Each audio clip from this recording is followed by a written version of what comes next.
아멘. 아가서 1장입니다.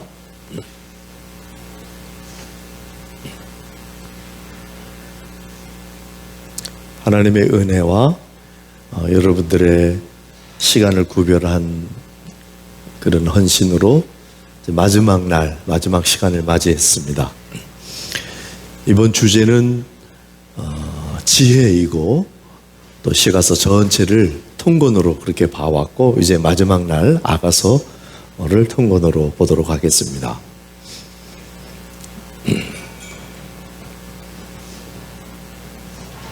제목은 하나님의 갈망에 이르는 사귐의 여정, 그 시작, 신부의 영성에 대해서 나눌 거고요. 자, 이제 1장만 한번 같이 읽어보겠습니다. 시작. 솔로몬의 아가라, 내게 입맞추기를 원하니 내 사랑이 포도주보다 나음이로구나. 내 기름이 향기로 아름답고 내 이름이 쏟은 향기름 같으므로 처녀들이 너를 사랑하는구나. 왕이 나를 그의 방으로 이끌어들이 너는 나를 인도하라. 우리가 너를 따라 달려가리라. 우리가 너로 말미암아 기뻐하며 즐거워하니 내 사랑이 포도주보다 더 진함이라. 처녀들이 너를 사랑함이 마땅하니라. 예루살렘 딸들아, 내가 비록 검으나 아름다우니 게달의 장막 같을지라도 솔로몬의 휘장과도 같구나. 내가 햇볕에 쬐어서 거무스름할지라도 흘겨보지 말 것은 내 어머니의 아들들이 나에게 놓아여 포도원 지기로 삼았음이라. 나의 포도원을 내가 지키지 못하였구나. 내 마음으로 사랑하는 자야, 내가 양치는 곳과 정오에 쉬게 하는 곳을 내게 말하라. 내가 내 친구의 양떼 곁에서 어찌 얼굴을 가진 자 같이 되랴. 여인 중에 어여쁜 자야, 내가 알지 못하겠거든 양떼의 발자취를 따라 목자들의 장막 곁에서 너의 염소 새끼를 먹일지니라. 내 사랑아, 나는 너를 바로의 병고의 준마에 비하였구나. 내 뺨은 따은 머리털로 내 목은 구슬귀미로 아름답구나. 내가 너를 위하여 금사슬에 은을 박아 만들리라. 왕이 침상에 앉았을 때에 나의 나도 기름이 향기를 뿜어냈구나. 나의 사랑하는 자는 내 품 가운데 모략 향주머니요, 나의 사랑하는 자는 내게 엔데기 포도원의 고베라 송이로구나. 내 사랑아, 너는 어여쁘고 어여쁘다. 내 눈이 비둘기 같구나. 나의 사랑하는 자야, 너는 어여쁘고 화창하다. 우리의 침상은 푸르고 우리 집은 백향목들보 잣나무 석가래로구나. 아멘.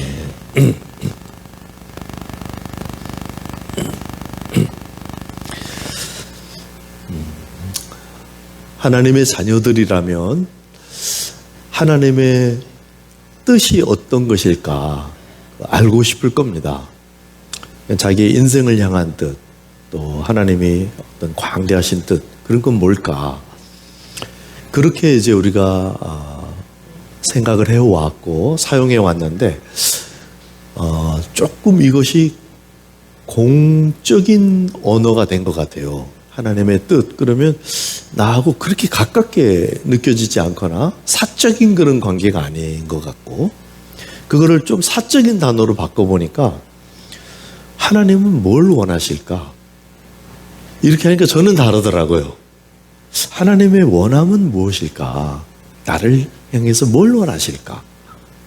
또 사람들을 향해서 그렇게 생각을 바꿔봤는데, 그게 더 지나가서 하나님의 목마름은 무엇일까? 하나님의 갈망, 하나님이 간절히 사모하시는, 우리 보고 목마른 자는 복이 있다 이렇게 말씀하셨을 때 나는 배부르고 너는 배고픈 게 복이야 이렇게 말씀하신 게 아니에요. 하나님이 줄이고 목마르시다. 그래서 너희가 목마르면 나하고 그게 만남이 된단다 이렇게 말씀하시는 거거든요. 그래서 하나님의 갈망이 뭘까? 그 심정이 담겨있는 절절한 바람,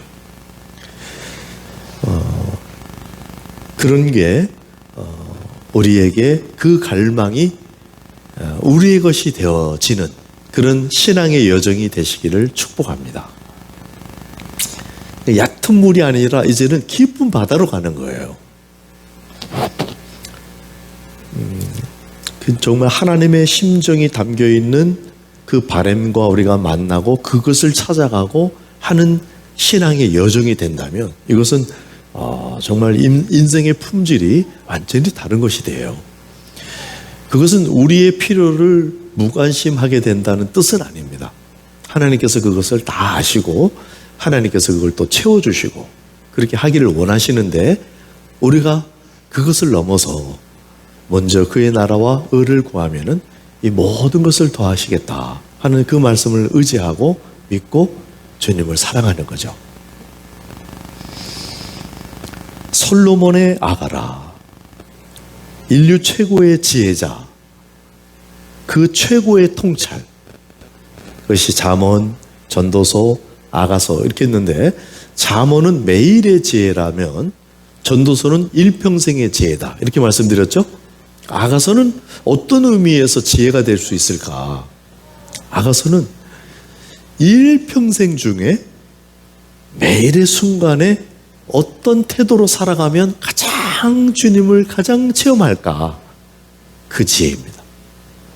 그러니까 일평생 매 순간 이 그릇을 준비하면 하나님을 가장 많이 경험할 수 있게 됩니다. 열왕기상 4장 32절에 보면 솔로몬이 잠언을 3,000편, 시편을 1,005편을 지었다 이렇게 돼 있어요. 그러니까 4,000편이 넘는 뭔가를 지었는데 이 아가서의 제목은 노래 중에 노래 이렇게 돼 있어요. 시 중에 시. 그러니까 최고의 엑기스 그런 말이죠. 그것을 우리가 지금 읽게 됩니다. 아가서 어떤 이미지가 오나요? 어떤 청년이 저한테 묻더라고요. 여기에 아기를 키우는 그런 방법이 들어있나요? 아가서니까 무슨 육아하는 그런 건 줄 알았대요. 난 그런 아니 몰라도 그 정도 모를 줄은 몰랐어요. 아가서는 한자어로 상하, 우아 할 때 아자를 쓰고 노래 가자를 쓰는 거죠. 아름다운 노래, 우아한 노래, 이런 이제 사랑의 노래죠. 어떤 사랑의 노래인가 했을 때 우리가 먼저 읽으면 남녀 간의 사랑이 그 안에 표현되어 있죠. 에로스입니다. 에로스. 그런가 하면 이게 성경에 있는 이유는 하나님과 사람과의 사랑을 노래한 거죠. 이게 하나님의 사랑. 아가페죠. 그런데 거기서 끝나지 않고 사실 이 하나님의 사랑을 아가페로 그 아가서를 하나님과 우리와의 사랑으로 연결하는 일을 엄두를 못 냈었어요. 근데 거기서 더 나가서 진정한 친구가 되는 시간이 지나면서 친구였던 사람이 더 깊은 친구가 되는 그런 필로의 사랑에 대해서도 여기 다 나옵니다. 그러니까 모든 사랑 종류가 다 이 안에 들어있어요. 모든 사랑의 종류와 품질이 다 담겨있는 노래 중에 노래. 인생 여정의 깊고 높은 길이 이 안에 다 있다는 거예요. 굉장히 아가서는 정말 깊고 풍성하고 아름답고 처절하고 막 그래요. 그것을 사실 오늘 통번 설교지만은 이것을 다 할 수는 없는 것 같고 그래서 좀 문을 여는 그런 의미로 이제 좀 시간을 보내려고 하고요. 사실 이 아가서는 최근까지 긴 역사 동안에 잘 안 읽혀진 그런 성경 중에 하나입니다. 아가서와 요한계시록이 그렇죠. 구약 성경의 그 최고의 성경이라고 할 수 있는 아가서. 그 다음에 신약과 신구약을 통틀어서 가장 마지막 최후의 글이라고 성경이라 할 수 있는 요한계시록. 이게 잘 안 읽혀졌었어요. 잘 어려워서 그랬겠죠. 사실은 처음부터 그랬던 건 아니에요. 초기 기독교인들은 굉장히 이것을 사모했습니다. 그리고 많이 읽었고요. 그래서 유대교의 위대한 스승이자 학자고 순교자였던 라비 아키바라는 사람은 이렇게 말했어요. 모든 글은, 성경의 모든 글은 다 거룩하지만은 아가서는 그 중에서도 거룩한 지성서다. 그만큼 소중히 여겼었다 이 말입니다. 그리고 성경 중에 가장 먼저 주석서가 나온 책이 아가서예요. 오리겐이라는 분이 이제 이 아가서에 대하여라는 주석서를 썼어요. 그리고 수도원 같은 데서는 이 주석을 많이 만들었고, 그러니까 주석을 많이 만들었다는 말은 설교를 굉장히 많이 했다는 뜻이에요. 그리고 13세기에 버나드라는 사람이 아가서에 대해서 설교를 했는데 86개랍니다. 그런데 그분이 1장부터 쭉 이제 설교를 한 건데 3장 1절까지만 한 거예요. 그리고 소천했어요. 지금 8장까지 가야 되는데 3장 1절까지 했는데 설교가 86편이에요. 여기 뭔가 많은 게 담겨 있다. 저도 이걸 강해 설교를 한번 해보니까 저도 사실은 막 줄였어요. 왜냐하면 우리 성도들이 좋긴 좋은데 이거 너무 길게 하는 거 아닙니까? 이렇게 하길래 22편이었어요. 그런데 정말 저는 너무너무 행복했거든요. 그동안에 말씀을 전하고, 그리고 많은 사람들이 그랬지만 한두 사람이 너무 힘들어 하더라고요. 이게 안 와닿는 어떤 분들은 되게 힘들어 하더라고요. 그래서 조금 줄여서 한 게 22번이었으니까.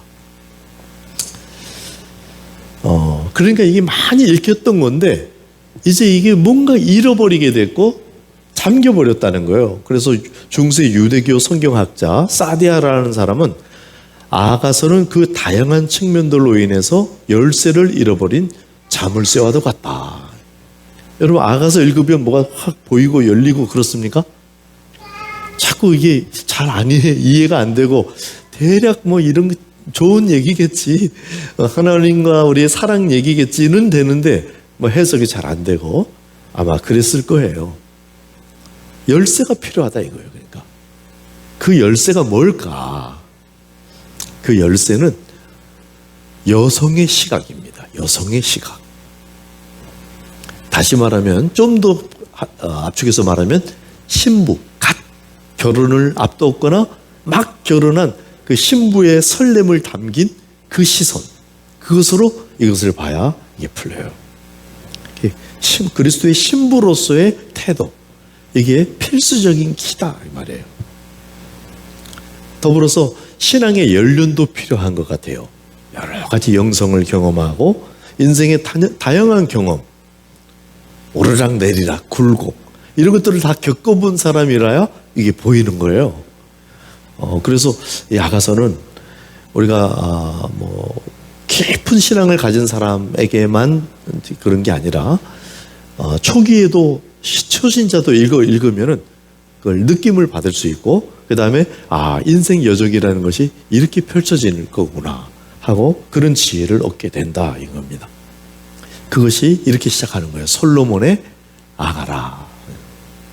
그러니까 신랑이 신부를 향해서 지금 노래를 하는 거죠.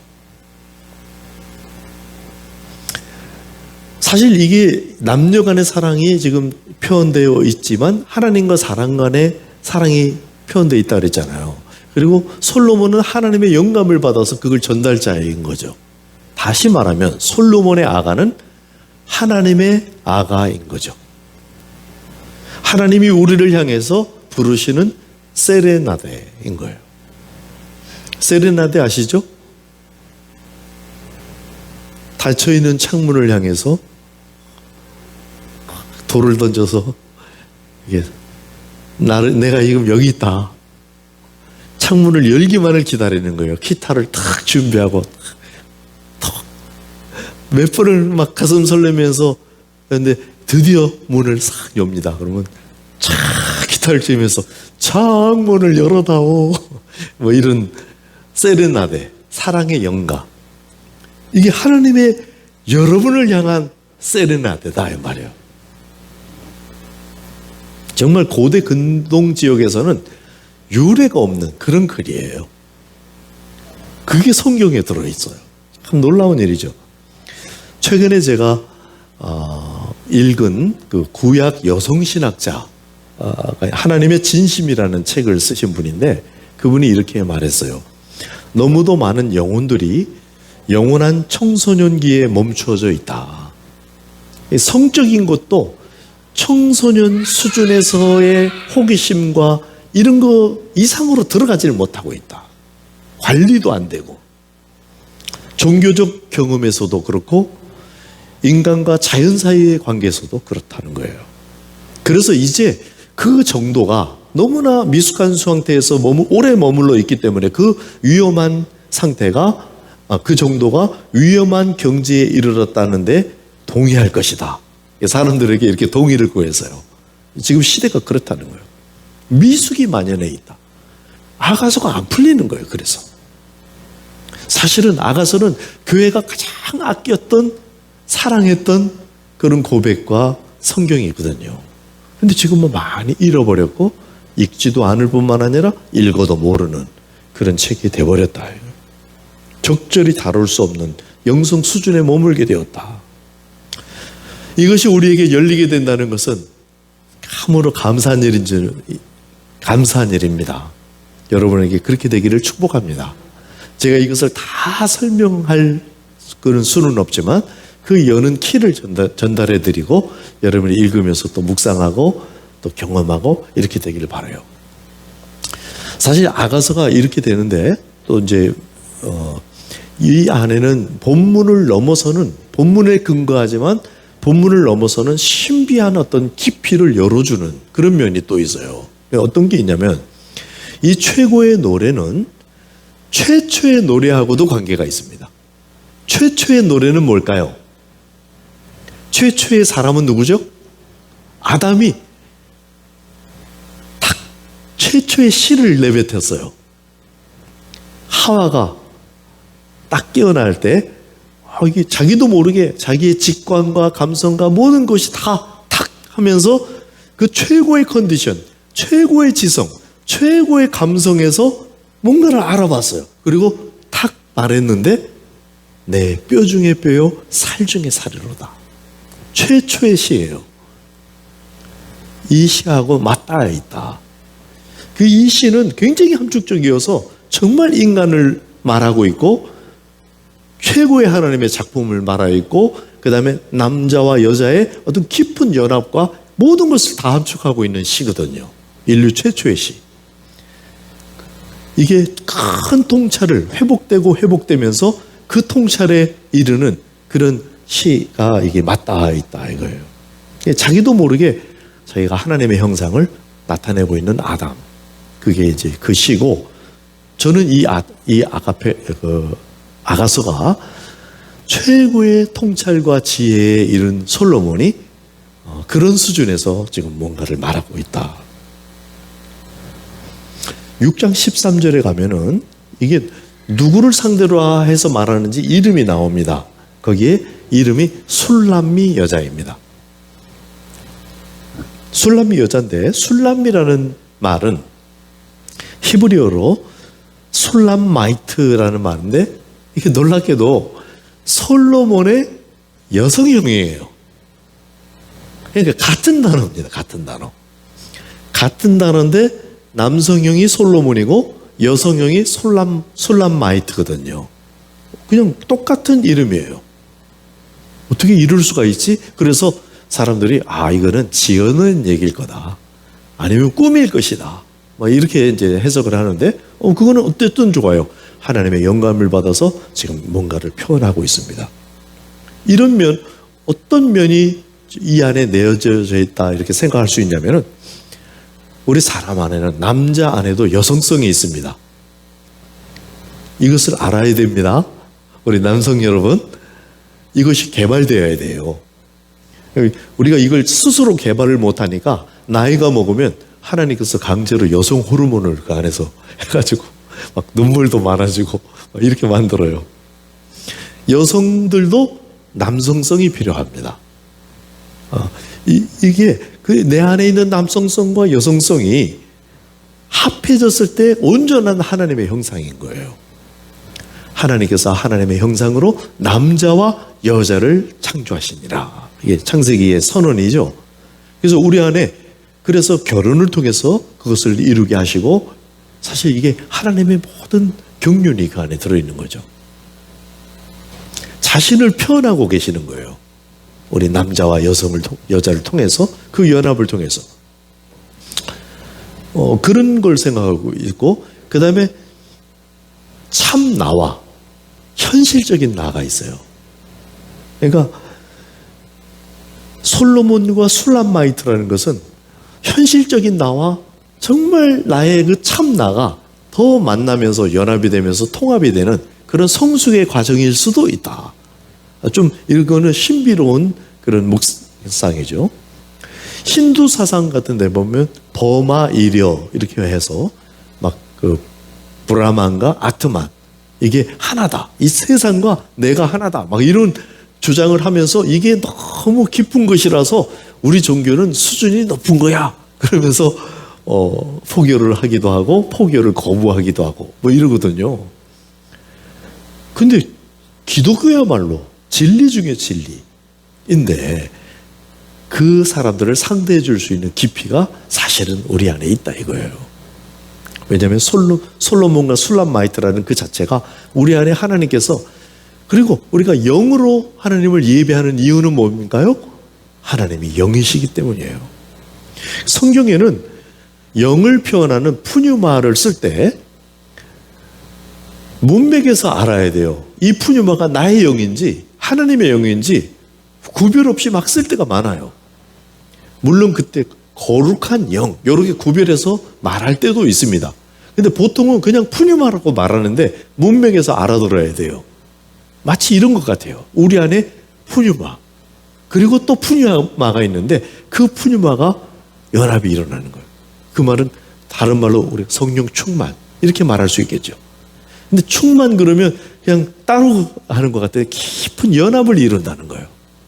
그래서 동행하게 되는 그런 이제 신비한 깊이도 사실은 이 아가서에서는 이렇게 싹 이렇게 깔려 있는 거예요. 마치 그 무드 있게 안개가 쫙 깔려 있고 거기에 이제 남녀가 이렇게 걸어가는 듯한 그러면서 인생 여정을 경험하고 노래하고 사랑하고 또 거기에는 권태도 있고요. 그 막 열정적인 사랑도 있고 막 이렇습니다. 그래서 첫 시작이 내게 입맞추기를 원하니 내 사랑이 포도주보다 나음이로구나. 일단 키스부터 나옵니다. 이게 누가 하는 말일까요? 신랑이 하는 말일까요? 신부가 하는 말일까요? 여자가 하는 말일까요? 남자가 하는 말일까요? 네? 잘 모르겠죠. 이게 사실 히브리어로 읽으면 이게 그냥 바로 알도록 돼 있긴 해요. 히브리어에서는 전미어가 남성형으로 돼 있는지 여성형으로 돼 있는지 이게 이제 읽으면 알게 돼 있거든요.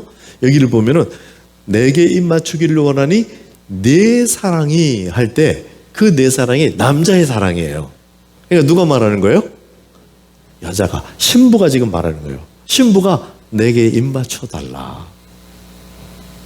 당신의 키스는 포도주보다 달콤하다. 뭐 이런 고백을 이제 하는 거죠. 그리고 이제 사실 이게 솔로몬의 아가인데 신부가 말을 시작하는 거예요. 그리고 끝말도 한번 가보세요. 8장 14절인데요. 내 사랑하는 자야 너는 빨리 달리라. 쭉 얘기가 나오는데 이게 마지막 문장이거든요. 이 말도 신부가 하는 겁니다. 그러니까 신랑의 그 노래인데 세레나데인데 신부가 노래를 해요. 처음부터. 그 사이에는 물론 대화가 있지만 마치 시편 같지 않으세요? 시편은 사람들의 언어로 되어 있는데 하나님의 말씀이다 그랬잖아요. 이것은 솔로몬의 아가인데 신부가 말을 시작하고 신부가 말을 마치는 그런 구조로 이렇게 이루어지고 흘러갑니다. 그리고 입맞춰 달래요. 성경에는 세 종류의 입맞춤이 있습니다. 첫 입맞춤은 문안의 입맞춤, 반가움을 표시하는 볼키스예요. 그러고 나면 두 번째 입맞춤은 굴복의 입맞춤입니다. 그래서 인장 반지에 무릎을 꿇고 굴복하는 입맞춤, 이런 게 있어요. 세 번째는 뭘까요? 에로스의 입맞춤이에요. 남녀가 입을 맞추는 거예요. 여기 킹 제임스 버전에는 이렇게 돼 있어요. Let him kiss me with the kisses of his mouth. 그러니까 그의 입술의 키스들로 나에게 키스해 주세요. 그러니까 키스가 몇 번? 한 번이 아니고 여러 번 계속 나를 쪽쪽쪽쪽쪽쪽쪽 이렇게 해주세요. 여러분 너무 긴장해갖고 지금 안 웃고 계시는 거죠? 속으로 이게 뭐지? 아니 강단에서 왜 이런 얘기를 하지? 그러니까 이게 어려운 거예요. 그래서 사람들이 설교하기도 읽기도 조금 송구스러워 했다고요. 여기 이거 19금인데 여러분 여기 미성년자 안 계시니까 얘기하는 거예요. 이게 아가서의 열쇠예요. 앞으로 키스는 물론이고 술, 짙은 향수, 침실, 머릿결, 목, 유방, 배꼽, 허벅지 막 이러면서 막 나와요. 지금 뭔가 우리가 잘 대비하지 않았던 영역에 하나님과 우리의 사랑을 대비하면서 지금 이 여정이 이제 시작됩니다. 그러니까 아가서의 열쇠는 하나님의 자녀로라기보다는 하나님의 자녀가 맞지요. 그러나 그리스도의 신부의 관점에서 이것을 읽지 않으면 잘 안 읽어진다는 거예요. 저에게 이런 관점이 열리기 시작한 것은 2007년도였던 것 같아요.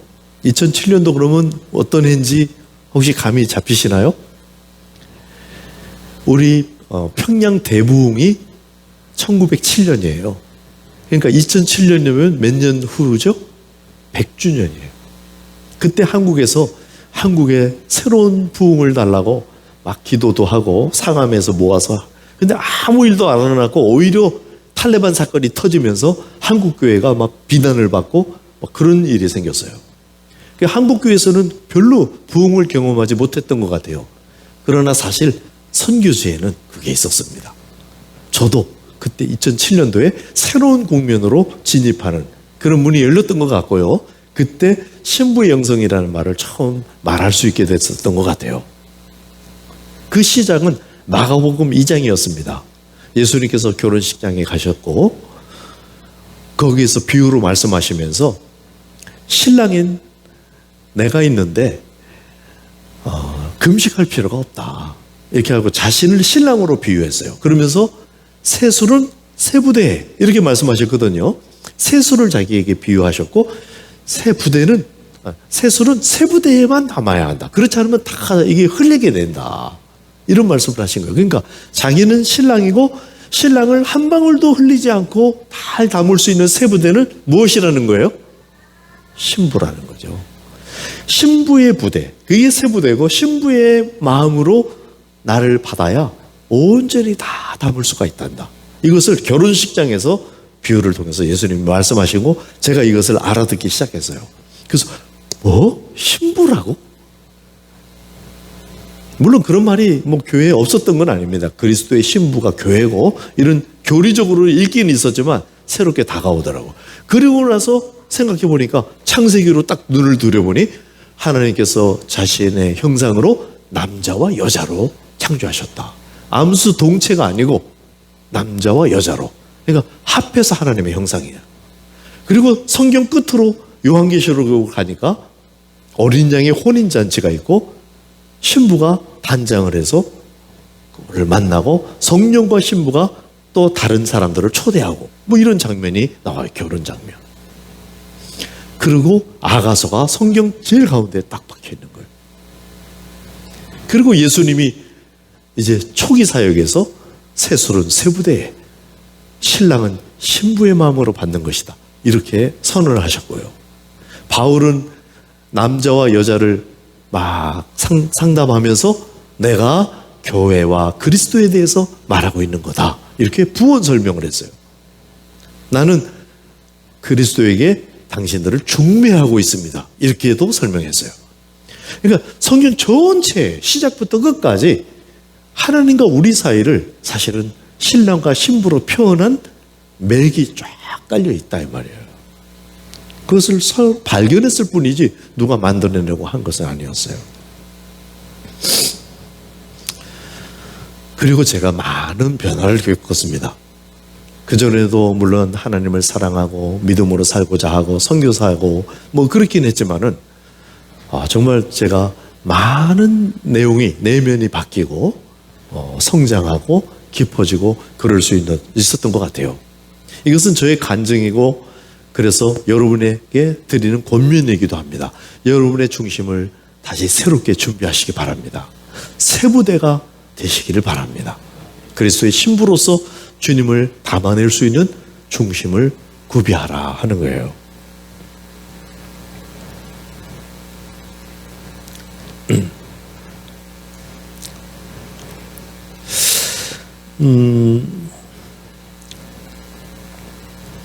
저의 젊은 시절부터의 그 큰 관심 중에 하나는 균형이었습니다. 균형. 신앙생활을 해도 막 이쪽 저쪽으로 치우치지 않고 이렇게 딱 균형을 잡고 안정감 있게 이렇게 하는 거. 누가 그래서 어떤 주장을 하면 그 반대편 주장이 생각이 나요. 그래서 저쪽으로 함부로 이렇게 안 끌려가는 거예요.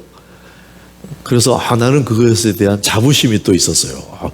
균형을 딱 잡고 사람이 좀 그래야지 치우치면 안 되지 이러면서 아마 그게 체질적으로 하나님께서 만들어주신 어떤 그런 것일 수도 있어요. 어렸을 때 제가 기계체조를 잠깐 했었거든요. 이게 균형이 굉장히 중요한데 그게 제 몸에 아마 배어 있었던 것 같아요. 그리고 참 좋았는데 사역자가 되고 사역자들을 만나고 이렇게 하면서 내가 보니까 치우친 사람들이 많은데 치우친 사람들이 오히려 열매를 잘 맺더라고요.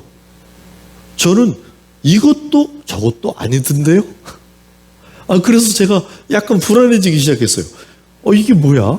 저 사람은 약간 치우친 거는 맞는데 거기에서 열매가 나오는 거예요. 근데 나는 막 너무 조심만 하는 거예요. 이것도 아니고 막 사실은 내 안에는 양쪽을 다 하고 싶은 마음이 사실 있는데 못 하겠는 거예요. 균형을 잡는데 이 밑에서 균형을 잡으려니까 이게 거의 묘기에 가까워요. 이거 잡았다 그러면 이거 대단한 거예요. 그런데 나중에 성경을 읽으면서 균형은 밑에서 나오는 게 아니고 위에서 나오는 것이구나. 무슨 말이냐면 위에서 이렇게 당겨버리면 돼. 밑에서 이걸 하려니까 그렇지. 그래서 저를 하나님께 확 던져버렸어요. 할렐루야. 그러니까 균형이 나오면서 양수 겹장과 같이 뭐가 그렇게 나오더라고요. 근데 이게 그리스도의 신부의 영성하고 관계가 있더라는 거예요. 사역 중심이 있고 관계 중심이 있고 균형을 잡으려니까 아무것도 안 되더라고요. 그런데 그리스도의 신부의 영성으로 제가 들어오고 나니까 이게 둘 다가 돼버리는 거예요. 저도 참 신비했어요. 남성성과 여성성. 사실은 이 안에 이 통합이 들어있거든요. 원리적인 동행과 반대로 인격적인 동행이 너무나 소중하거든요. 근데 인격적인 동행을 하는 사람들도 너무나 하나님께 너무 매달리는 나머지 뭔가 어리고 미숙한 모습으로 자꾸 나타나는 거예요. 근데 원리적인 동행을 하는 사람들은 성경을 많이 읽어서 뭐가 딱 장착이 돼 있는데 하나님과 살가운 이 인격적인 동행이 모자라는 거예요, 또. 그러니까 이것도 둘 다 있어야 되는 거예요. 이런 통합이 계속해서 그리스도의 신부의 영성 안에서 저에게는 이루어졌다. 이게 다 통합적인 것들이었어요. 하나님이 능동하시기 때문에 나는 수동을 해야 되는구나. 근데 그걸로 끝나서는 또 안 되더라고요. 예를 들면 이런 거죠. 남자와 여자 중에 순종해라. 이런 말씀이 있죠. 우리 부인은 아내는 남편에게 순종하라. 여러분 이 말을 듣고 아멘 할 수 있습니까? 우리 여성분들? 아내는 남편에게 순종하라. 큰일 났네. 왜 아멘을 안 하셔요? 하나님의 말씀인데? 잘 몰라도 하나님의 말씀이면 아멘 하셔야 돼요. 근데 그 뜻이 그 순종이라는 단어가 휘포타스라는 단어인데 그게 뭐냐면 지금 중심 태도를 얘기하는 겸손, 정직 요걸 말하는 거예요. 그래서 자기를 아래다 두는데 할 말을 다 하도록 돼 있어요. 그러니까 말을 안 해주면 이게 남자들이 타락이 돼 있었고 모자라가지고 엎어집니다. 그러니까 이 변화를 시켜주고 도와주려면 말을 해야 돼요. 근데 말을 하는데 위에서 이렇게 찍어 누르면 안 돼요. 야단치듯이 이렇게 말하면 안 돼요. 자기를 아래다 두고 말을 하면 얼마든지 말을 하면서 희한하게 남자들은 밑에서 이렇게 하면 뒤집어져요. 위에서 이렇게 하면 끄떡도 안 해요. 오히려 막 반발해요. 딱지치기를 해보면 알 수 있어요. 제가 딱지를 많이 딴 적이 있는데 어렸을 때 딱지를 접어가지고 작은 딱지들은요 위에서 탁 치면 탁 뒤집어져요. 그건 작은 딱지 얘기예요. 큰 딱지들은요 결코 안 뒤집어집니다. 위에서 때려갖고는 잘 겨냥해가지고 그 틈새를 봐가지고 밑에서 탁 올려쳐야 돼. 그러면 이게 넘어갑니다. 남편들은 큰 딱지예요. 밑에서 뒤집어줘야 돼요. 그게 사실 성경에서 순종하라는 말의 뜻이었어요. 그게 하나님 앞에 우리의 중심 태도를 경외와 정직을 가져라. 그게 그 말이에요. 그래서 우리와 하나님 사이에도 그런 순종을 요구하시는 거죠. 이런 신부의 영성 안에서의 이런 것들이 다 이게 통합이 되면서 이 남성성과 여성성의 문제, 하나님과 우리와의 관계 이런 게 다 통합이 이루어지더라는 거죠. 이 통합의 성숙은 앞으로 계속 우리가 갖고 가야 될 과제들이 많이 있습니다. 예를 들면 우리가 지금 방금 남성성과 여성성의 통합 얘기를 얘기했지만은 종의 영성, 아들의 영성, 신부의 영성도 이게 통합이 되는 거예요. 별도로 떨어져 있는 게 아니에요. 경외로부터 시작해서 친밀에까지 가는 이런 여정이 있어요. 아가페, 에로스, 필레 이런 거 전부 다 통합이 돼야 되는 거예요. 여러분 우리가 추구해야 될 사랑은 어떤 겁니까? 에로스입니까? 아가페입니까? 아니면 필레오입니까? 우리가 추구해야 될 사랑은 뭐예요? 방금 내가 막 말했거든요. 다예요, 다. 이 모든 사랑 안에는 하나님의 사랑이 임해야 되는 거예요. 사실 아가페라고 말할 때도 성경에서 아가페라는 단어를 가져와서 사용할 때도 원래 그 그리스어에는 그게 하나님의 사랑을 뜻하는 단어는 아니었죠. 어쨌든 그 단어를 갖고 왔을 때 이 단어가 아무리 좋은 뜻이라도 하나님의 사랑이 임해야 그게 되는 거예요. 에로스 안에 하나님의 사랑이 임해야 하는 거예요. 에로스는 너무 에로틱하고 그거는 좀 너무 말하기 그러고 그런 게 아니에요. 이 하나님의 아이디어에서 나온 거고 잘 보존해야 되는 그런 내용들이라는 거죠. 필레오도 마찬가지고요. 이런 통합, 믿음, 소망, 사랑.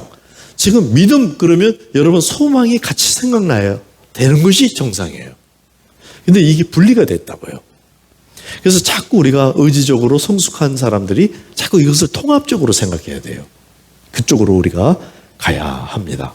성령 충만도 안으로부터 충만과 위로부터 충만이 있는 거예요. 우리 성령님이 이미 우리 안에 오셨잖아요. 그렇습니까? 그분께 자신을 내어드리면 그분이 우리를 충만케 하셔요. 근데 그 하나님은 하나님이셔요. 그래서 충분합니다. 안으로부터의 성령 충만도 충분한 성령 충만이에요. 그 충만을 받으시기 바랍니다. 그런데 그 성령님은 우리 안에 제한되는 작은 하나님이 아니시고 광대하신 하나님이에요.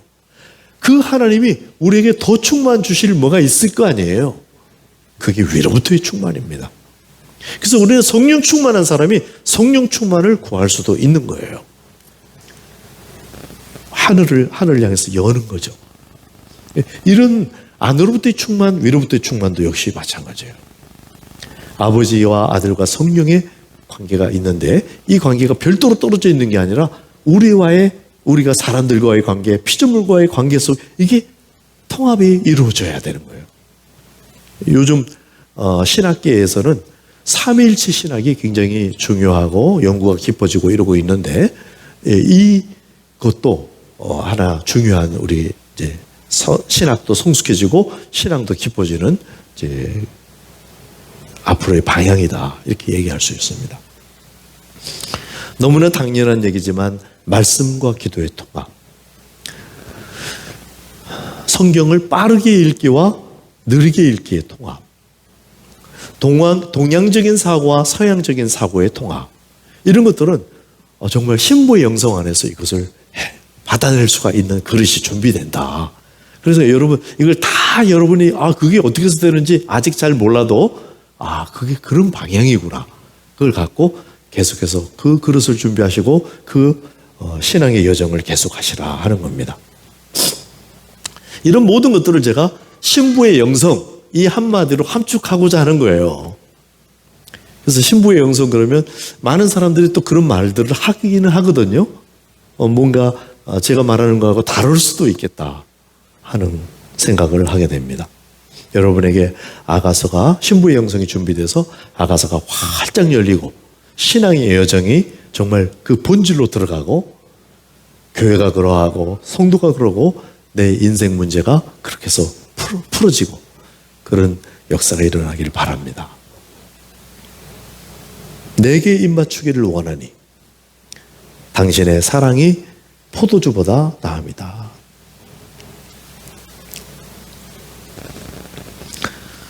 포도주보다 낫다. 포도주를 알아야 이게 느낌이 올 거 아니에요. 나는 알지. 속으로 딱 이러는 사람이 있을 수 있겠는데요. 제가 그래서 포도주를 제가 잘 모르기 때문에 이 본문을 처음 만났을 때 이제 인터넷을 좀 찾아봤어요. 깜짝 놀랐어요. 발음도 어려운데 사또 무똥 루칠드라는 포도주가 있는데 1945년산이고 5,900만 원이더라고요. 롯데 호텔에서 설 선물 세트로 이걸 판매를 하고 있더라고요. 그래서 이야, 포도주 한 병에 5,900만 원이라고? 이야. 그러면서 이제 계속 찾는데 사실 포도주를 처음 쳤을 때 제일 먼저 찾은 게 750ml 70만 원 이게 나왔어요. 그때 벌써 이미 저는 깜짝 놀랐거든요. 근데 100만 원짜리가 나오고 막 1,000만 원짜리가 나오고 5,900만 원짜리가 나왔어요. 그래서 제가 가속이 붙어가지고 야 이거 더 있는 거 아니야? 계속 찾아봤어요. 찾아봤더니 부르고뉴 최고의 와인 명가의 로만의 꽁띠 뭐 이런 게 있어요. 이게 600병을 했는데 6억 원이랍니다. 6억. 한 병 포도주에. 이 포도주를 한 잔 딱 마시면 어떻게 될까? 도대체 어떤 맛이길래, 어떤 향이길래 이 포도주를 한번 마셔본 사람은 이 글을 읽으면서 내게 입맞추기를 원하니 내 사랑이 그 포도주보다 훨씬 더 달콤합니다. 나에게 정말 좋습니다. 이렇게 말하는 거거든요. 그러니까 포도주에 대해서 잘 알면 잘 알수록 이 구절이 더 다가오겠죠. 그러니까 이건 무슨 말이에요? 모든 것이 다 재료가 돼요. 하나님을 사랑하는, 하나님을 알아가는 재료로 승화가 일어나요. 포도주 잘 먹고 거기다 돈 쓰고 그게 엉망인 삶일 수가 있거든요. 근데 그렇게 망가져 버릴 수도 있는 삶이 그리스도의 신부의 영성이 되면서 하나님을 알아가는 재료가 되기 시작하면은 이게 다 살아나는 일이 생긴다는 거죠. 여기서 내가 그때 한 잔 마셔본 게 이제 효과를 발휘하는구나 이런 사람이 혹시나 있을 것 같기도 해요.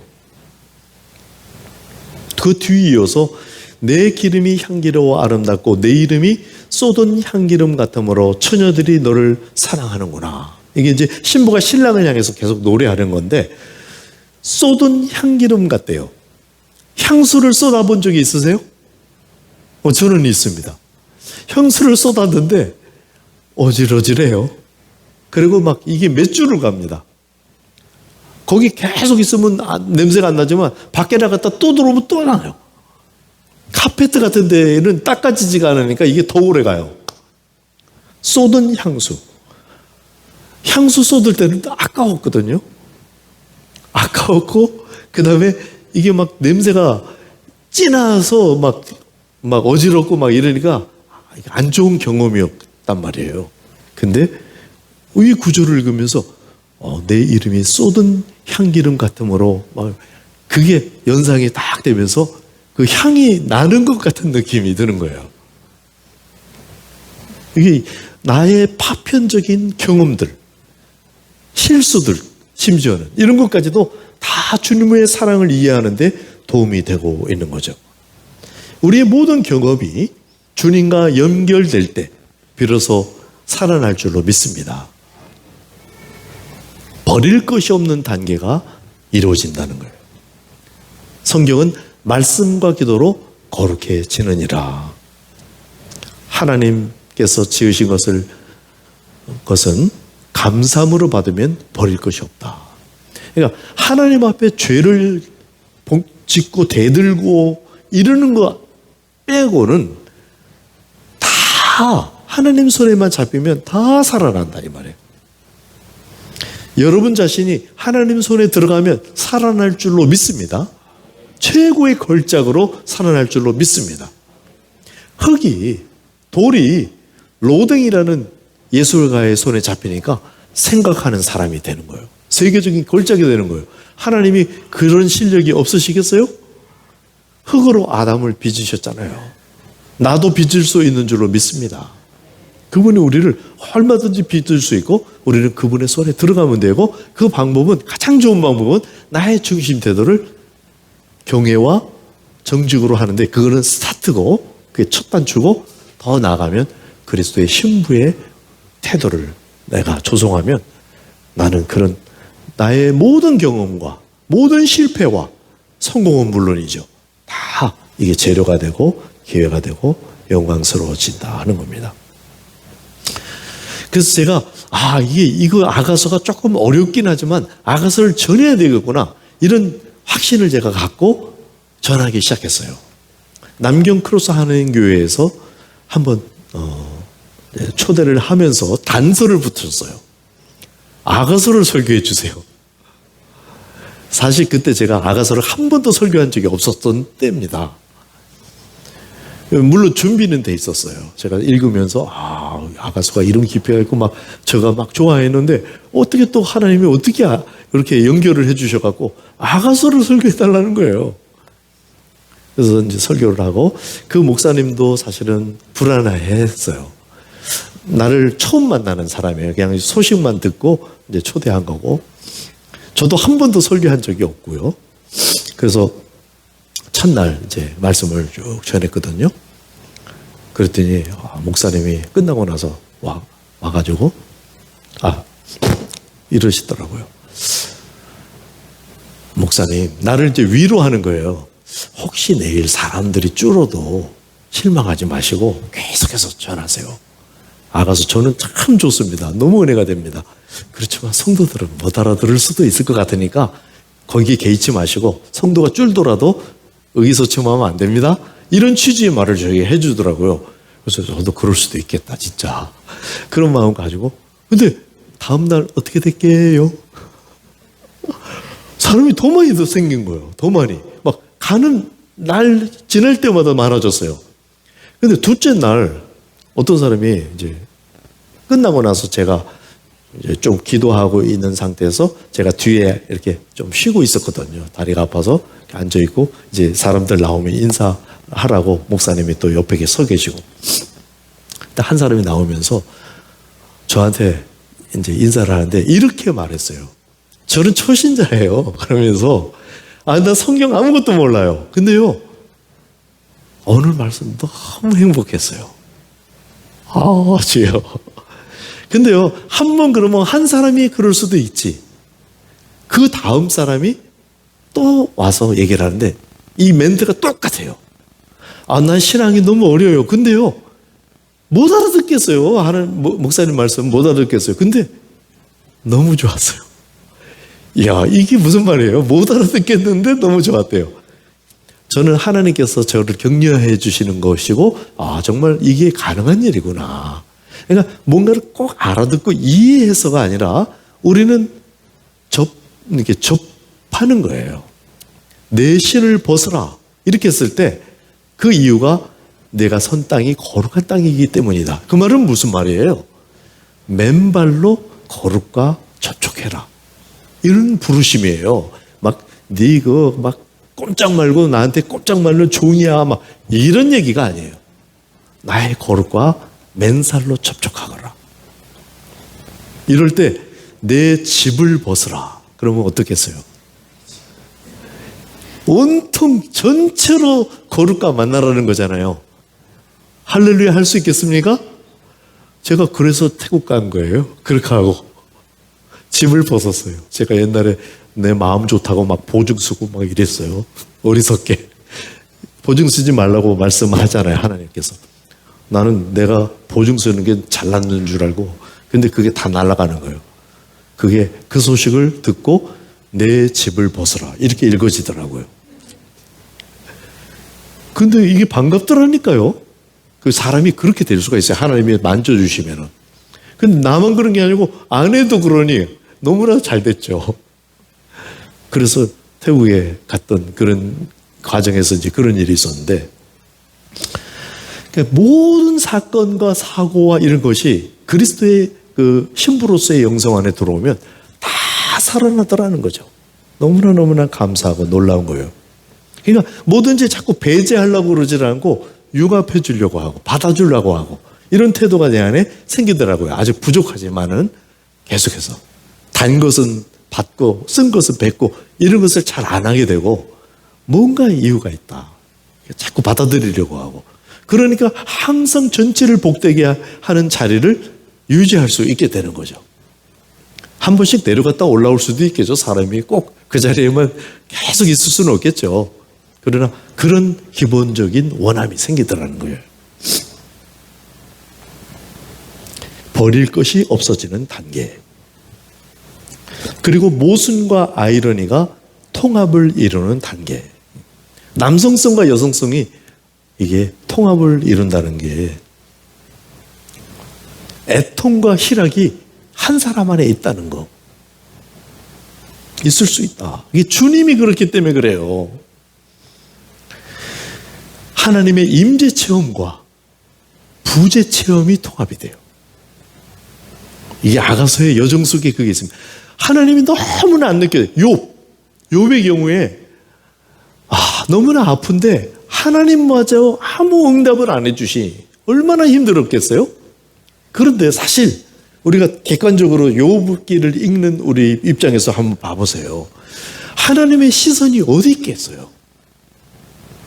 정말 누구보다도 자기가 자랑하셨던 욥. 그 욥이 고난을 당하고 있으면서도 그 입술을 지키고 있어요. 마음을 지키고 있어요. 하나님의 시선이 어디 있을까요? 욥에게 쏟아져 있는 거예요. 이게 욥은 부재를 경험하고 있지만 사실은 강력한 임재의 순간이었다 이 말이에요. 그러니까 임재의 체험과 부재의 체험이 통합이 돼요. 마음을 준비하면. 여러분 지금 힘겹고 고통스럽고 막 장애가 오고 막 공황이 오고 막 이랬을지라도 그것은 하나님의 강력한 손길일 수가 있어요. 내가 마음을 준비하면 그게 경험되어지고 그럴 때 점점 진도가 나가기 시작하는 겁니다. 좌익과 우익의 통합. 옛날 우리 선배들은 너무나 지혜로웠던 것 같아요. 우리는 좌익, 우익 그러면 뭐 이렇게 좀 다르게 생각하죠. 색깔론 뭐 이러면서 분류하죠. 근데 좌익이라는 게 무슨 말이에요? 익이라는 게 날개예요, 날개. 날개라는 뜻. 그럼 왼쪽 날개, 오른쪽 날개. 두 날개가 있어야 날 수 있잖아요. 그래서 우리 선배님들은 그 사상이 다른 것을 왼쪽 날개와 오른쪽 날개라고 말씀하신 거예요. 놀라운 통찰이죠. 이게 둘 다 있어야 제대로 건강하게 날 수가 있다. 이런 겁니다. 너는 막 빨갱이고, 너는 막 너무나 우경이고, 막 이래갖고 다투고, 이게 그리스도의 신부의 영성을 알면 풀어진다. 여러분도 정치적인 성향과 이런 것을 제가 얘기하는 게 아니에요. 성숙한 자리로 계속 나가서 전체를 껴안을 수 있는 성숙의 자리로 나가게 되시기를 축복합니다. 저에게 하나님께서 말씀하시는 신부의 영성은 첫 번째 특징은 친밀이죠. 당연하게. 배타적인 친밀. 침실은 남녀만, 부부만 공유하잖아요. 자녀들도 거기는 가능하면 못 끼는 자리지 않아요? 그런 친밀로 우리를 부르셨어요. 저는 제자도가 그거라고 생각합니다. 모든 것을 다 버리라 하는 게 우리를 망하게 하시려는 게 아니라 너와 나 사이에 가로막는 것이 아무것도 없게 하자. 그런 친밀 상태에서 동행하자. 이게 제자도의 부르심이에요. 모든 것을 다 버리라는 게 그런 시작이에요. 근데 초기에는 이 버리는 것에 강조점을 둬야 알아들어요. 그래야 순도가 나와요. 그러니까 그걸 말한 것이지만 나중에는 하나님께서 지으신 것이 선하심에 감사함으로 받으면 버릴 것이 없다는 거죠. 다 살아난다 이거예요. 단점이라고 생각했는데 그게 살아난다는 거예요. 제가 콜레스테롤 로우라는 게 단점으로 생각했는데 요즘은 콜레스테롤 로우 낮은 게 유행이에요. 막 일부러 추구해요 그거를. 그 다음에 그래서 저 결과적으로 힘이 없었는데 이게 힘이 없으니까 성령의 인도하심을 받는데 민감해져요. 왜냐하면 6층에서 우리가 이제 중국에서 6층에 많이 그 통독반을 얻었는데 올라갔다 내려갔다 이게 힘들단 말이에요. 힘이 좋은 사람들은 뭘 잊어버려서 빨리 올라갔다가 다시 내려오면 되고 이러면 돼요. 근데 저는 그거 한번 올라갔다 내려오려면 힘이 드니까 계속 생각을 하게 되는 거예요. 그다음에 미리 생각을 많이 하는 거예요. 에너지를 아껴야 되니까. 그러면서 성령의 인도를 받는 것을 잘 연습하게 되더라고요. 우리 동역자 중에 성질이 급한 동역자들을 보니까 힘이 있고 이런 사람들은 막 하나님의 뜻인지 아닌지 묻지도 않고 그냥 막 가서 해버려요. 부작용을 막 겪으면서 막 얻어 터지고 아이고 회개하고 막 이래요. 저는 기도 눈치를 쫙 보는 거죠. 하나님의 뜻이 어디 있나. 그리고 거기다가 저를 다 던져야 돼요. 또 살짝 해갖고는 안 돼. 근데 하나님께서 역사해 주시니까 이렇게 해갖고 연습이 돼갖고 성령의 인도를 잘 받게 되더라는 거죠. 저의 힘없음 단점입니까? 장점입니까? 단점이었는데 장점으로 살아나더라는 거죠. 여러분의 모든 단점들이 하나님의 손에 붙잡힌 바 되고 신부의 영성이 준비됨으로써 그렇게 되고 그래서 다 살아나게 될지어다. 그렇게 될 거예요. 그 친밀이고 두 번째는 순결이라는 게 왔는데 당연하죠. 신부가 신랑 앞에 순결해야죠. 신부가 드레스를 입었는데 덕지덕지 묻어 있으면 얼마나 그게 이상하겠어요. 깨끗해야죠. 주님의 보혈로 깨끗한 것에 대한 신경을 더 많이 쓰게 되는 거죠. 근데 이 깨끗한 게 나 혼자가 아니라 신부가 나 혼자가 아니라 신부라고 할 때는 항상 단수를 써요. 그 말은 우리 전체가 하나라는 뜻이에요.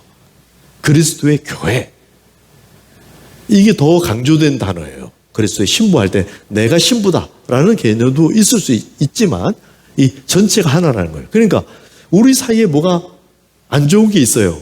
그러면 이게 점과 흠이에요. 더러움이에요. 신부의 청결에 걸맞지 않은 거죠. 그러니까 용서하고 용납하고 화해하고 이 일을 더 적극적으로 해야 될 이유가 생기는 거예요. 신부의 영성 안에서. 이게 순결에 관한 이야기다 하는 거예요. 그리고 더 나가서 아까 말씀드렸듯이 통합하는 거예요. 통합. 하나가 되는 건데 그냥 하나가 남자가 여자가 딱 결혼을 하면 두 사람이 한 사람이 되는 건 아니죠. 그대로 남자고 그대로 여자예요. 그대로 있는데 하나가 되는 거예요. 이걸 통합이라고 말하는 겁니다. 통폐합을 얘기하는 게 아니에요. 있는 그대로가 살아있으면서 하나가 되는 거예요. 신비한 연합이죠. 그리스도와 우리도 마찬가지예요.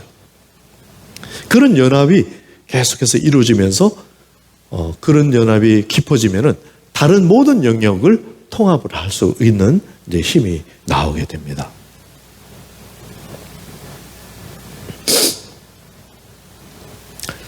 자, 4절에 왕이 나를 그의 방으로 이끌어 들이시니 너는 나를 인도하라. 누가 말하는 거죠? 이게 누가 말하는 거를 알아야 되거든요. 근데 우리 지금 이 개역 개정에는 그런 설명은 없으나 표준 세번역 번역에는 그걸 달아놨어요. 근데 그게 완전히 맞는지는 이제 우리가 검토를 하면서 읽어야 돼요. 그 자체는 성경이 아니거든요. 누가 말한 거다 이렇게 써놓은 것을 참고로 하는 건데 스스로 이걸 알려면은 읽으려면 누가 말하는 거를 이렇게 곰곰이 이제 살펴봐야 합니다. 성경 이 아가서에는 등장인물들이 신부와 신랑과 친구들이 나오는데 이 친구들도 부정적인 친구가 있고 긍정적인 친구가 있어요. 그리고 전지적인 시점에 있는 나레이터가 있어요. 이런 등장인물들이 있다는 걸 알고 지금 누가 말하는지를 이렇게 이제 보는 것이 좋고, 그 다음에 나를 어디로 이끌어 달래요? 왕이 나를 그의 방으로 이끌어 드린다. 이게 침실이거든요. 신약으로 말하면 우리 주님이 죽으실 때 휘장이 그 성소의 휘장이 갈라지죠. 밑으로부터 사람이 이렇게 찢은 게 아니라 위로부터 이게 찢어져요. 하나님이 직접 찢으신 것입니다. 성소와 지성소를 통합하신 거예요. 그러니까 우리가 지성소에 들어갈 수 있고 지금 이 지성소를 말하는 것이겠죠. 그러니까 여러분 지성소를 경험해 봤습니까? 그걸 경험하도록 초대한 거예요. 그리스도의 신부의 영성은 그런 거다는 거예요.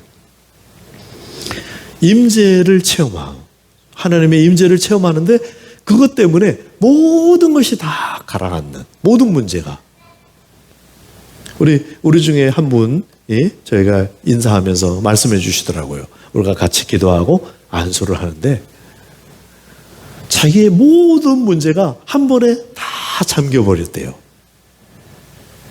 내가 막 문제시하고 생각하고 궁리하고 고민하고 끝 이렇게 돼버렸대요. 할렐루야. 그게 하나님의 임재 체험의 한 순간이죠. 그것은 그 순간에만 그렇게 끝나는 게 아니고 그게 원래 그런 거다 하는 걸 알려주는 거죠. 그래서 제 주님과 잘 관계를 맺고 동행하고 있으면 정말 넉넉히 이기느니라 하는 한 말씀이 자기에게 체험되어지는, 거기서 더 나가서 미를 동행을 하는 거예요. 임재 동행, 임재 체험이 움직이면 임재 동행이죠. 근데 그 임재 동행에서 미를 동행, 우리 삶이 만약에 예수님과의 미럴 여행이다 이렇게 생각을 바꾸면 여행을 하다 보면 좀 질퍽거리는 데도 지나가고 이렇게 하는 거거든요. 우리 목사님과 제가 한번 어떤 지역을 갔을 때 좋은 지역으로 막 그림도 너무나 아름답고 그런 지역을 갔는데 가보니까 막 질퍽거리는 데도 있고 뭐 이러더라고요. 그걸 통과해서 근데 다 추억이고 동행하는 게 너무 감사했고 아름다움이 너무 좋았어요. 근데 질퍽거림도 있었다고요. 그런 거 다 포함해서 우리의 경험이고 그렇다는 거죠. 미를 동행. 우리 인생은 주님과의 미를 동행이라고 아가서가 말하고 있는 거예요. 그걸 경험하라는 거죠. 그런 친밀 속에서 뭐가 달라지기 시작합니다. 우리 안에 좋은 것들이 나오고 모세가 회막에서 하나님과 친구처럼 대화를 했다. 이런 기록이 있죠. 그래 놓고 그 뒤에 모세가 지상에서 가장 온유한 자라. 모세가 사람을 때려 죽인 사람이에요. 그 사람을 지상에서 가장 온유한 사람으로 바꾼 것은 바로 회막에서의 그 미팅 텐트죠. 하나님과 만나는 그 회막. 하나님께서 이 휘장을 다 찢어가지고 이 전체를 미팅 포인트, 미팅 텐트를 만든 거예요. 지금 이 자리가 하나님과의 만남의 거소가 되도록, 특히 우리의 마음이 그렇게 되도록 하신 거죠. 무릇 지킬 만한 것보다 너의 마음을 지켜라. 생명이 여기에 있다. 이유가 그런 거예요. 지금 하나님과의 만남이 우리 안에서 이루어진다는 거죠. 그것을 누린 모세가 그 거친 사람이 최고로 온유한 사람이 됐어요. 그리고 요한의 사귐을 생각할 때 친밀과 사귐으로 또 들어갑니다. 요한이 그렇게 사랑의 사도가 될 수 있는 이유는 예수님하고 가까웠기 때문이죠. 이런 일들이 우리 안에 남의 얘기가 아니라 우리의 얘기로 조금씩 진도가 나가게 될 것입니다. 아가서가 더 풍성히 읽혀지려면 모든 것들을 다 기회와 재료로 볼 수 있는 눈이 열리면 좋아요. 쏟은 향기, 향수, 내가 맛본 포도주, 내가 실패해본 인생 경험, 가난했던 시절, 심지어는 놀아본 오빠도 좋은 신앙인들이 될 수 있다 하는 거예요. 버릴 것이 없어지는 단계. 모든 것이 통합적으로 아름답게 승화되는. 자, 6장 10절을 같이 한번 읽겠습니다. 6장 10절 읽습니다. 시작.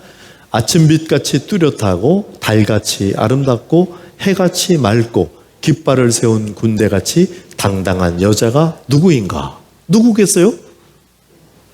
이 본문에서는 술람미 여인을 그린 표현이죠.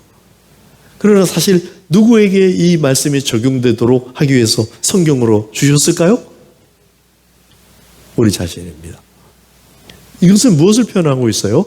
아침빛같이 뚜렷하고 새벽에 깜깜한데 이제 점점 빛이 밝아지기 시작하는 거예요.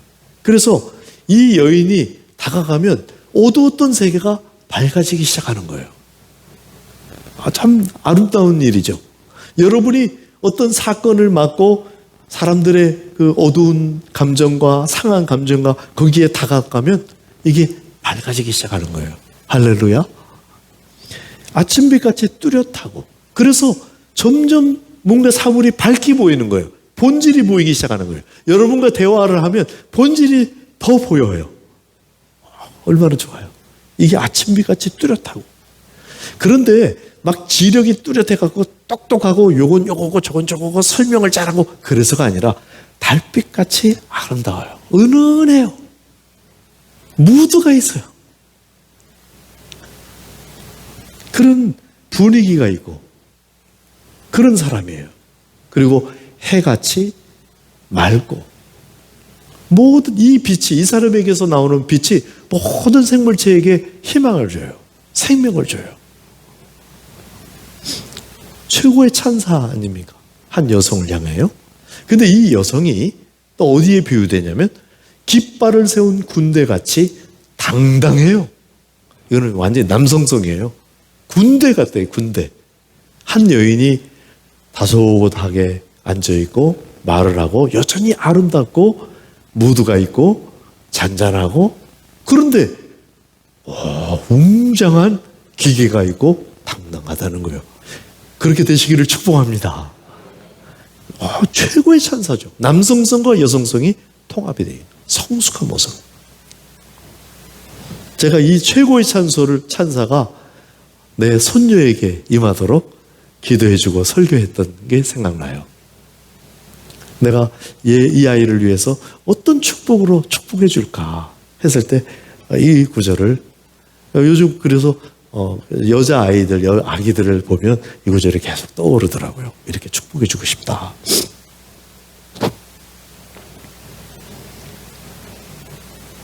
시선이 바뀌고 그래서 이제 주님과의 연합을 통해서 우리 안에 내면이 바뀌는데 제일 먼저 시선이 바뀝니다. 5절 예루살렘 딸들아 내가 비록 검으나 아름다우니 게달의 장막 같을지라도 솔로몬의 휘장과도 같구나. 1장 5절이에요. 내가 비록 검으나 아름답대요. 끄슬려가지고 농장에서 일하느냐고 얼굴이 끄슬려갖고 검어요. 그러나 아름답대요. 또 뭐라 그러냐면 계달의 장막 같을지라도 솔로몬의 휘장과도 같구나. 이건 두 개 모순되는 것을 지금 이렇게 두 번 연결을 해놨거든요. 이게 시선이 바뀐 거예요. 원래 아름답지 않았었던 것 같은데 신랑의 시선으로 자기를 스스로 바라볼 줄 알게 됐어요. 그래서 와, 내가 이런 사람이었네 하고 자기를 재발견하는 거예요. 계달의 장막이라는 것은, 계달은 이스마엘의 후손입니다. 그러니까 그 사람들은 또 이게 양의 가죽을 쓴다기보다 염소 털로 지은 거예요. 그게 계달의 장막이거든요. 더러워요. 그러니까 혈통적으로도 적통이 아니고 또 성막에 쓰는 그런 가죽도 아니고 그냥 지저분하고 그래요. 지금은 베두인이 이제 그쪽이라 그래요. 베두인이라는 사람은 거기 가본 사람들은 알지만 되게 지저분하고 막 그런 삶을 살 수밖에 없는 그런 환경을 갖고 있어요. 이제 그런 계달의 장막이면 그런 이미지거든요. 그런데 계달의 장막 같을지라도 솔로몬의 휘장과 같아요. 솔로몬의 휘장 그러면 일단 휘황찬란할 것 같지 않아요? 이게 만약에 성소의 장막이라면 더 거룩까지 거기에 보태질 것이고, 시선이 완전히 바뀐 거예요. 비록 검으나 아름답다. 이게 왕의 말이에요? 아니면 신부의 말이에요? 아름답다. 계달의 장막 같으나 아름답다. 누구의 말이에요? 누가 하는 말이에요? 신부가 스스로 하는 말이에요. 그러니까 왕이 하는 말, 그 신랑이 하는 말과 신랑이 이런 것을 너무 알기 때문에 이제 자기의 말로 말할 수 있게 된 거죠. 완전히 바뀐 거예요. 나는 추하구나. 그런데 아름답구나. 이게 말이 안 되는 말이 지금 붙으면서 정말 더 승화가 일어났어요. 자기 정체성을 재발견한 거죠.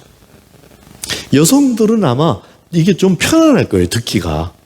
이게 상상하기도 편안하고. 근데 우리 남자들 어떠신가 모르겠어요. 여러분에게도 되는 겁니다. 남성들에게도 이걸 사모하세요. 뉴질랜드에 털보 목사가 있어요. 이렇게 이래요. 다리에도 막 가슴에도 털이 이런 목사님이 있거든요. 이 목사님이 그리스도의 신부의 영성 얘기를 들으면서 눈물을 툭툭 흐르면서 주님 사랑합니다. 나는 그 주님의 신부입니다. 내가 옆에서 들어도 조금 이상하긴 하더라고. 근데 그 마음에 하나님이 임하신 거죠. 그리고 참 너무나 목회를 잘하고 있어요. 한 번은 중국에서는 대련에 가서 이제 신부의 영성을 잠깐 얘기할 시간이 있었는데, 외양선을 오랫동안 탄 사람이에요. 외양선을 탔다는 게 여러분에게 어떻게 들리지 모르겠는데 굉장히 거친 삶입니다. 거기는 사람이 죽어도 그냥 거기서 그래서 진짜 너무 좀 폭력적이고 힘겹고 그런 곳이었고 그런 걸 얘기를 하더라고요. 그런 거친 삶을 산 사람이고 그렇게 아주 덩치도 크고 그런 사람이에요. 그분이 저에게 새로운 것을 가르쳐 줬어요. 그게 뭐냐면요.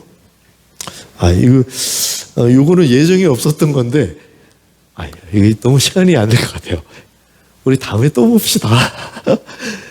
이분이 뭘 가르쳐 줬냐면, 이 아가서에 가면은 계속 기둥들이 나와요.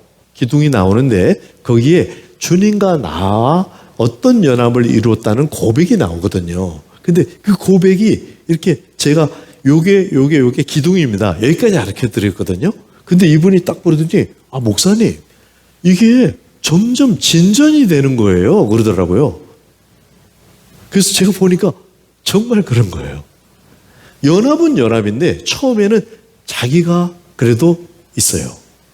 내가 중심으로 말을 해요. 근데 그 뒤에는 주님을 중심으로 해서 또 얘기해요. 똑같은 연합인데.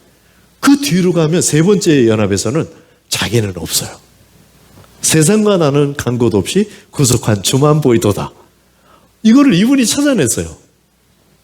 부락부락 막 외양선 타는 그 남자가 그러면서 자기는 그리스도의 신부로 살고 싶습니다. 우리 남자들에게도 되는 겁니다. 주님이 우리를 그렇게 부르고 싶어 하시는 거예요. 김춘수는 노래했죠. 내가 그의 이름을 불러주기 전에 그는 다만 하나의 몸짓에 지나지 않았다. 내가 그의 이름을 불러주었을 때 그는 나에게로 와서 꽃이 되었다. 내가 그의 이름을 불러준 것처럼 나의 이 빛깔과 향기에 알맞는 누가 나의 이름을 불러다오. 그에게로 가서 나도 그의 꽃이 되고 싶다. 주님께서 여러분을 부르고 계신 거죠. 그의 꽃이 되시길 바랍니다. 주님의 프로포즈, 하나님의 세레나데. 이걸 통해서 자기 자신을 재발견해야 돼요. 나를 바라보는 내 시선을 바꿔야 돼요. 하나님이 나를 사랑하시고 어여뻐하시는 그 시선으로 바꿔야 되는 거죠. 그래서 그 뒤에 시선이 바뀌고 자기의 자존감이 변화되고 적극적으로 사랑을 갈구하게 되고 이게 막 다 바뀌어요. 자, 끝으로 갑시다. 끝으로. 8장 14절. 여기 우여곡절을 다 많이 겪습니다. 그리고 드디어는 이제 마지막에 와서 14절 읽겠습니다. 시작. 내 사랑하는 자야 너는 빨리 달리라. 향기로운 산 위에 있는 노루와도 같고 어린 사슴과도 같아라. 잘 이해하기 어렵죠? 그런데 이게 이제 마지막 신부의 말입니다. 내 사랑하는 자야. 이건 신랑을 향해서 계속해서 이렇게 부르는데 너는 빨리 달리라. 이게 뭐냐면 주님이 원하시는 거 빨리 합시다. 주님의 마음과 나의 마음, 하나님의 갈망과 나의 원함이 이제 일치가 된 거예요. 그런 상태에서 같이 빨리 갑시다 이 말이에요.